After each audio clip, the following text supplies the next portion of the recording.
Anda kembali di After 10, revitalisasi 3 jembatan penyeberangan orang atau JPO diakui Gubernur DKI Jakarta Anies Baswedan tidak bisa rampung tepat waktu. 3 jembatan penyeberangan orang tersebut yakni JPO Polda Metro Jaya, JPO Gelora Bung Karno, dan JPO Ratu Plaza. Kendala teknis menjadi alasan 3 JPO senilai 56 miliar rupiah tidak sesuai target. Koresponden CNN Indonesia Arman Helmi berada di... Ya, Arman, bisa Anda jelaskan saat ini Anda berada di mana? Selamat pagi, bagaimana kemudian proses penyelesaian dari JPO di sekitar Anda? Ya, selamat pagi menjelang siang, Nabila dan juga saat ini saya berada di jembatan penyeberangan orang di depan Mall Ratu Plaza di Jalan Sudirman.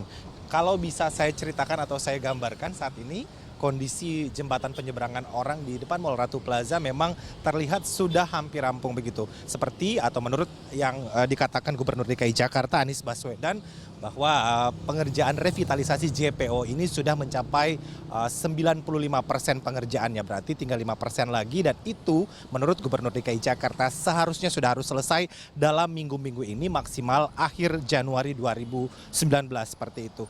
Memang ada sedikit kendala teknis seperti yang sudah disampaikan tadi, seperti misalnya ada kesalahan peletakan letak lift seperti itu, di mana letak sebelumnya menurut Gubernur DKI Jakarta diletakkan bukan pada posisinya sehingga mengganggu aktivitas para pejalan kaki di trotoar seperti itu, sehingga harus dipindahkan dan saat ini masih ditata ulang sehingga tidak lagi terjadi kesalahan untuk peletakan lift seperti itu.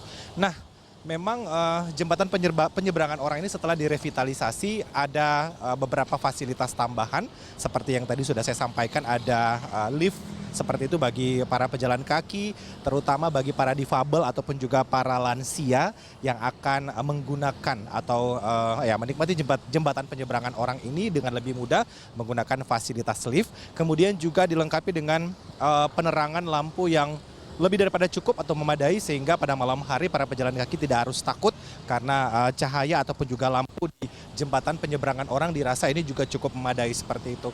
Namun lagi-lagi digunakannya lift atau adanya fasilitas lift ini juga disoroti oleh koalisi pejalan kaki di ibu kota. Mereka mengatakan bahwa memang kalau mereka lihat daripada efektivitasnya, lift ini kurang begitu efektif bagi para difabel ataupun juga para lansia, sehingga lebih direkomendasikan menggunakan crossing pelikan atau pelikan crossing, sehingga para pedestrian terutama para difabel dan lansia itu tidak harus naik tangga sehingga bisa lebih mudah menggunakan pelikan crossing seperti itu. Namun maksud daripada Pemprov DKI Jakarta menempatkan lift di jembatan penyeberangan orang ini untuk memudahkan para pejalan kaki, terutama mereka yang berkebutuhan khusus dan bagi para lansia. Mungkin sedikit saya informasikan anggaran tadi seperti yang sudah disampaikan, 56 miliar rupiah untuk pengerjaan 3 revitalisasi jembatan penyeberangan orang yang terdiri dari untuk pengerjaan JPO di Gelora Bung Karno itu memakan anggaran 18,47 miliar, kemudian juga pengerjaan JPO di Polda itu memakan anggaran 19,36,